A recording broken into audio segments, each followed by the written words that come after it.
Après avoir mis plus de 500 automatisations en 2 ans, je vais t'expliquer exactement toutes les erreurs, les bons tips que tu vas pouvoir utiliser si jamais tu mets en place des automatisations pour des business en ligne ou que tu mets des automatisations pour ton propre business.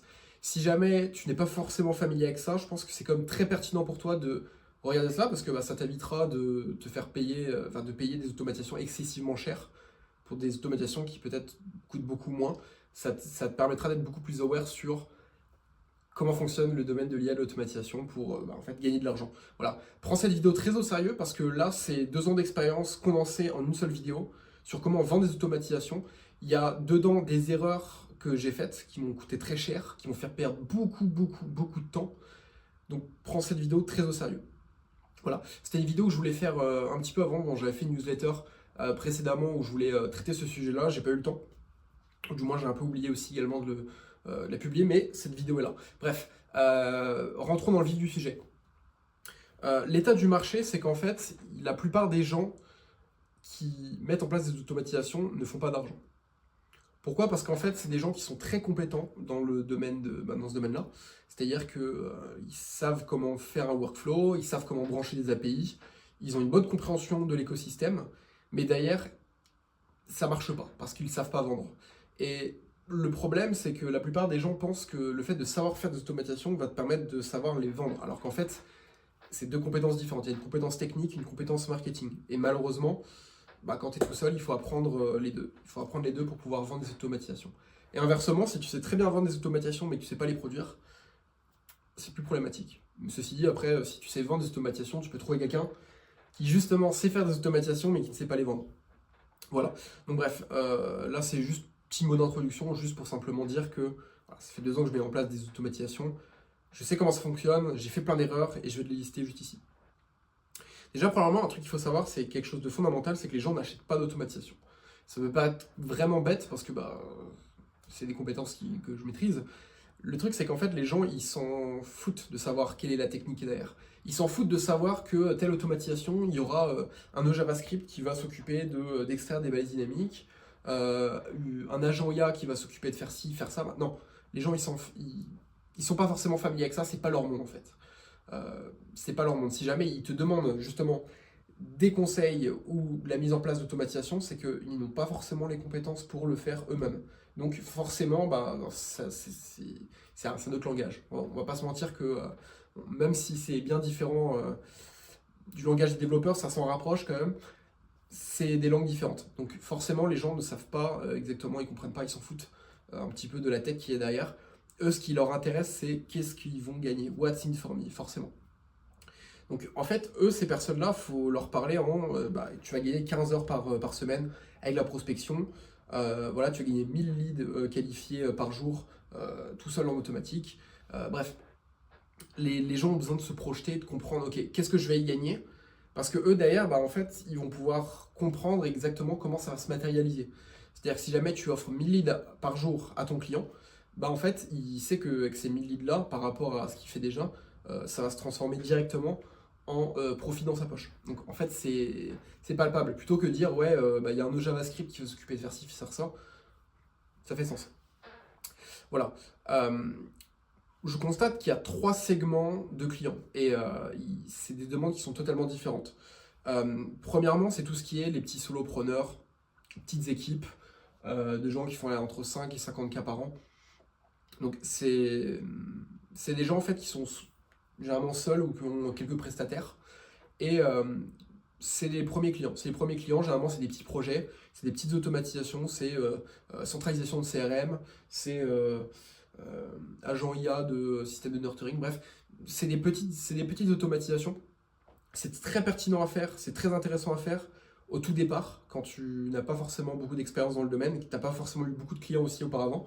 Parce que là, on parle de plus petit budget, donc forcément, il y a peut-être une exigence qui est un peu moins élevée que si c'était des grosses boîtes, des gros SaaS. Euh, c'est différent, c'est beaucoup plus accessible aussi également. Et donc, forcément, les prix sont plus bas. Donc, généralement, on parle de 500 euros à 3000 euros. Bon, 3000 euros, quand même, on monte comme d'un cran. Il y a une différence entre 500 et 3000, enfin, il y a 6 fois la différence, quoi. Mais généralement, on est plutôt dans les alentours de 500 à 1000 euros en moyenne pour les petits entrepreneurs. Ensuite, bon, après, ça c'est PME, startup, mais bon, c'est pas vraiment la. Enfin, dans notre domaine à nous, on s'adresse pas vraiment à ce type de client. Nous, généralement, on s'adresse à des business en ligne. Mais là, le point important, c'est aussi la barrière aussi enfin, le niveau de revenu qui est généré, qui est différent. Là, on s'adresse plutôt à des gens qui sont en full time. Généralement, bon, là j'ai mis 20-50K, mais honnêtement, c'est quand même plus haut. On partirait plutôt sur du 50 à 200, même plus que ça. Je pense qu'on pourrait même monter 1 million. Euh, Bref, ça, là par contre, on arrive sur des projets où là, on peut avoir des demandes qui sont beaucoup plus costauds, où là, on a besoin de vrais systèmes, de vrais écosystèmes même d'ailleurs, de vrais systèmes complexes avec plein d'agents IA, de la personnalisation au maximum. Et là, par contre, on arrive sur des niveaux de difficulté qui sont beaucoup plus élevés. Ça, c'est généralement ce qu'on recherche après avoir un petit peu d'expérience et lorsqu'on cherche un peu plus de stimulation intellectuelle à faire des scénarios qui sont plus avancés. Euh, Troisième point, donc ça c'est plutôt les agences SaaS où là vraiment, bon, ceci dit, qu'on se le dise, segment 2, segment 3 c'est à peu près la même chose.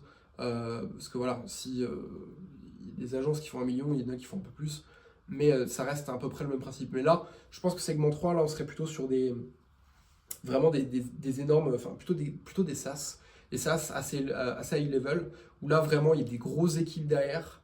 Là derrière en fait on est sur vraiment des automatisations extrêmement avancées, où là on parle de sommes à 5 chiffres, voire même plus, et même des 5 chiffres en abonnement. C'est déjà des choses que j'ai pu proposer à certains clients. Et là pour le coup on est vraiment sur des automatisations extrêmement avancées, où limite même tout seul, c'est peut-être difficile et il y a énormément de pression, énormément de charges, énormément de coûts aussi au niveau des outils. Ça, c'est le troisième segment. À noter que forcément, le plus intéressant quand on commence à mettre en place des automatisations pour des business en ligne, le plus important, c'est de commencer par faire des choses simples. De toute façon, c'est un principe que j'explique dans pas mal de vidéos, c'est de faire les choses simples, le plus simple possible. Donc, des automatisations qu'on vend à même pas 500 euros, pour ensuite après peut-être faire quelque chose d'un peu plus avancé, rajouter une couche de difficulté, rajouter une couche de nombre d'outils, etc. Pour ensuite après commencer à faire des automatisations un peu plus avancées, où là en fait il y a moins de concurrence, parce que oui, en fait plus tu montes en niveau, moins il y a de concurrence. Et ce qui est plus intéressant parce que tu peux faire des automatisations avec beaucoup plus de marge. C'est difficile de vendre une petite automatisation à 2000 euros, enfin à 2000 euros, qu'un énorme projet écosystème bien béton à 15 000. C'est beaucoup plus intéressant, beaucoup plus stimulant. Et en fait, si jamais on met en place des automatisations pour des business en ligne, on tend rapidement à faire ça. Parce que faire des petites automatisations pour des petits entrepreneurs, c'est un peu pénible. Parce que c'est des gens qui n'ont pas beaucoup de budget, il faut négocier. Et on est souvent un petit peu, entre guillemets, la pute de son client, excusez-moi pour les gros mots, mais c'est les termes aussi. C'est les termes. On est un peu pris pour des putes quand on débute et quand on est prestataire. Petit framework en 4 étapes concernant la vente d'automatisation. La première étape, c'est juste d'identifier les pain points. Donc du coup, c'est les douleurs, en fait. Il ne faut pas commencer à se dire, ok, c'est quoi la tâche que tu veux automatiser? Non, c'est qu'est-ce qui te fait le plus chier aujourd'hui? C'est quoi le truc où vraiment tu te lèves le matin, tu n'as absolument pas envie de faire cette tâche, pourtant elle est obligatoire. C'est quoi le truc où vraiment tu as envie de te mettre un coup de poing sur ton ordinateur, tellement ça t'énerve, tellement tu es là en mode mais j'en peux plus. Et c'est quoi vraiment, il faut creuser la douleur. Il faut creuser la douleur parce que les gens cherchent à résoudre des problèmes. Et c'est comme ça qu'en fait on va pouvoir aussi augmenter le pricing et augmenter la valeur perçue de la part du client. Parce qu'il va se dire, ah mais attends, mais grâce à ce système, grâce à cette automatisation que Vadim va mettre en place, bah derrière en fait j'ai plus cette sensation désagréable où je dors pas bien la nuit, où je suis dégoûté d'aller au travail, où je perds du temps, où vraiment j'en peux plus. Voilà. Et ce qui d'ailleurs aussi vend beaucoup mieux, parce qu'en fait c'est comme ça qu'on vend en fait. Voilà. Là j'explique des principes techniques, j'explique aussi également des principes marketing sur comment bien vendre des automatisations, parce que ça va être complet quand même. Voilà. Ensuite, après, il y a un point qui est super important. Ça vous évitera de commencer des projets et de vous retrouver avec des clients qui en fait, n'utilisent pas l'automatisation, qui payent un abonnement, mais juste le premier mois, qui ensuite arrêtent, parce qu'en fait, le client n'est pas qualifié. Il y a 3 critères qui sont super importants pour savoir si le client est qualifié. C'est premièrement, est-ce que c'est répétitif? Parce qu'en fait, l'objectif d'une automatisation, c'est qu'elle se déclenche plusieurs fois et que ce soit répétitif. Voilà, un principe C'est un principe super important. Deuxièmement, est-ce que c'est mesurable? Est-ce qu'on peut estimer le temps gagné, voir s'il y a des erreurs qui sont évitées? Est-ce qu'il y a un chiffre d'affaires qui augmente, un profit qui augmente? Et troisièmement, est-ce que c'est urgent? Parce que si ça peut attendre, c'est qu'en fait derrière il n'y a pas assez de... euh, voilà, si c'est pas urgent, c'est qu'en fait bah, ça peut attendre quoi. Ça peut attendre et bon, est-ce que c'est nécessaire? C'est une question qui se pose. Voilà. Donc si jamais il n'y a que deux de ces cases qui sont cochées et pas trois, derrière ça peut pas trop matcher. Ou si ça match, bah c'est pas très intéressant. Parce que bah, le client il va pas utiliser l'automatisation ou il va pas payer cher parce que bah, en fait si c'est pas urgent ou que c'est pas répétitif, à quoi bon? À quoi bon? Voilà. Troisièmement, bah, du coup, c'est démontrer la valeur, donc pas forcément d'un point de vue technique. Donc c'est pas vendre des termes techniques, non, c'est expliquer de manière comment dire, rationnelle. Voilà, c'est important aussi également de calculer. C'est-à-dire que si on est, parce que j'ai expliqué juste avant que c'était super important de savoir mesurer, bah en fait avec ces mesures-là, on va être en capacité de démontrer, pas de manière émotionnelle, mais de manière rationnelle, que l'automatisation est super important pour lui, que en fait c'est stupide de refuser cette automatisation, parce que bah, il va gagner de l'argent, c'est prouvé mathématiquement. Si jamais je te mets en place une automatisation et que tu gagnes, allez, je sais pas, 20 heures par mois. Ouais, bah, là j'ai pris l'exemple de 20, voilà, je prends l'exemple, 20 heures par semaine. Bon, c'est quand même, faut y aller pour gagner 20 heures par semaine, mais c'est quelque chose qui n'est pas déconnant. Et que ton coût horaire est de 30 euros.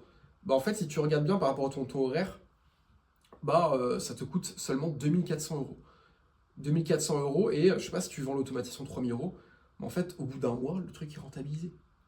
Bon, ceci dit, si jamais, généralement, on préfère mettre aussi en place des automatisations par abonnement, parce que, bah, en fait, d'une certaine manière, ça évite de payer une énorme quantité d'argent dès le départ pour le prestataire.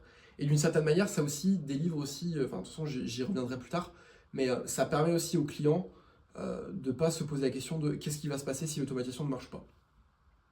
Donc voilà, ne pas montrer des termes techniques comme ça en mode raconter du vent. Non, démontrer de manière rationnelle que c'est stupide de ne pas prendre l'automatisation, parce qu'il va perdre de l'argent s'il ne la prend pas. Voilà, c'est aussi simple que ça. Ensuite également, ne pas envoyer un devis à froid. Bon, ça dépend. Il y a des gens pour qui c'est mieux, ça semble mieux. Moi, je suis pas trop du genre à envoyer des devis à froid. Voilà. Moi, ce que j'aime bien faire généralement, c'est comment dire, une fois qu'on a identifié le problème, faire une sorte de structure et le montrer au client et montrer qu'en fait, tu as la solution à son problème. Et qu'en fait, il sait, ah oui, d'accord, visuellement, bon, l'automatisation ne marche pas encore pour l'instant, mais en fait, il a réussi à identifier les étapes clés et il comprend mon problème. Voilà. Petit point comme ça. Alors, le pricing, ça c'est super important. C'est super difficile de pricer des automatisations. Pourquoi? Parce qu'il y a 150 000 métriques possibles, enfin 150 000 non, mais il y a énormément de métriques et en fait on ne sait pas exactement comment pricer. Généralement, moi je trouve qu'il y a trois modes, enfin j'ai identifié trois modèles de pricing. Premier modèle, généralement c'est en one shot, la personne paye en une seule fois, où généralement c'est 50% au départ avant que tu commences le projet, 50 autres pourcents une fois que le projet est délivré. Parce que si jamais tu factures pas les 50% au début, tu te retrouves à bosser dans le vide. Et là, actuellement, bah, moi, ça m'est déjà arrivé d'avoir des clients. Tu fais l'automatisation, tu lui dis hey mon coco, c'est bon, l'automatisation elle est faite. Et t'as pas de nouvelles de lui. Et donc, en fait, tu as fait un travail pour rien. Et bah, ton taux horaire, il baisse quoi. Il baisse et donc tu sais pas comment tu vas bouffer quoi. Parce que bah, tu te retrouves à faire des automatisations et à ne pas être payé. Alors que l'automatisation fonctionne, tu l'as mis en place. Enfin bref. Donc, super important. Généralement, on débute, enfin, c'est quand on débute le forfait en one shot. Voilà. Généralement, sweet spot, voilà, modèle 2. Franchement, depuis que je suis passé au modèle 2, j'adore. Franchement, c'est setup. Donc, du coup, la personne paye en une seule fois. Et ensuite, généralement, elle paye un petit abonnement pour de la maintenance, pour couvrir les frais. Et généralement, c'est le mieux parce que bah, ça prouve aussi au client que tu vois, enfin, ça montre. Le client sait qu'il n'y aura pas d'erreur, parce qu'il se dit que tu es derrière et qu'en fait tu gères la maintenance. Derrière, tu peux mettre en place aussi, ça fait augmenter la valeur perçue de l'automatisation, en lui disant que voilà, il y a un abonnement de maintenance, je mets en place aussi également un système de notification si jamais il y a une erreur. Si jamais il y a une erreur, je suis automatiquement notifié. Et derrière, bah, je peux mettre en place une résolution du problème en moins de 24 heures. Voilà. Et là, en fait, ça augmente la valeur perçue parce que il sait fondamentalement que ce que tu lui proposes va être délivré, que dans tous les cas, il n'y aura aucune erreur. Il peut en fait dormir correctement et savoir que ce n'est plus son problème. Il règle tout. Voilà. L'inconvénient, c'est que généralement, bah, du coup, bah, tu dois gérer un peu de support, tu dois gérer les debugs, voilà, ça peut arriver, c'est un peu pénible. Ça peut arriver qu'il y ait des erreurs serveurs qui font que le truc ne fonctionne pas correctement. Mais bon, c'est comme ça. Ceci dit, ça montre, voilà, juste, enfin, en fait, tu gagnes aussi du MRR. C'est ça qui est cool. C'est que bah, du coup, tu peux gagner un petit peu d'argent en passif tous les mois si jamais ton travail est bien fait, qu'il n'y a pas d'erreur et que tu n'as pas géré la maintenance. Voilà, c'est un avantage vraiment considérable. Troisièmement, ça franchement, c'est une fois que tu commences déjà vraiment à envoyer niveau automatisation, c'est de faire uniquement de l'abonnement, un petit peu comme un SaaS. En gros, c'est-à-dire que au lieu que le mec, tu le factures 10 000 balles comme ça, bah, en fait, tu vas lui annoncer un prix, je sais pas, 2 000 euros par mois, où là, en fait, tu montres à ton client. En fait, ça, c'est de la démonstration que ton travail est de qualité. Pourquoi? Parce que, bah, en fait, ça montre au client que si jamais ton travail n'est pas correct, t'es pas rentable. Parce que, en fait, tu auras fait une énorme automatisation et que si jamais il n'est pas satisfait, en fait, tu as perdu, quoi. Et donc, en fait, ça démontre que tu es en capacité de faire du travail de qualité parce que bah, tu lui proposes un abonnement. Ce qui en plus est vachement intéressant pour toi parce que quand tu es prestataire et que tu vends des automatisations, tu as du MRR, tu as de l'abonnement comme ça. Ça tourne, ça tourne, ça tourne, ça tourne, ça tourne. Et si jamais ton travail est de qualité, mais c'est bingo, quoi. C'est bingo parce que bah, ton client est satisfait parce qu'il dure sur le long terme. Et toi, ça te fait un abonnement, ça te fait de l'abonnement, ça te fait de l'abonnement. Et c'est génial. Voilà, c'est vraiment le meilleur modèle. Bon, plus difficile à vendre, ça généralement, ça se met pas en place avec les petits clients en auto-entreprise. Ça généralement, ça se met plutôt en place quand il y a des grosses équipes derrière, où généralement il y a déjà des bons gros frais, donc ils sont pas forcément très effrayés si tu leur proposes 2 000 euros par mois. Mais voilà. Ensuite, bon après, c'est les canaux d'acquisition. Bon, je vais aller rapidement là-dessus. LinkedIn, forcément, B2B, super pertinent.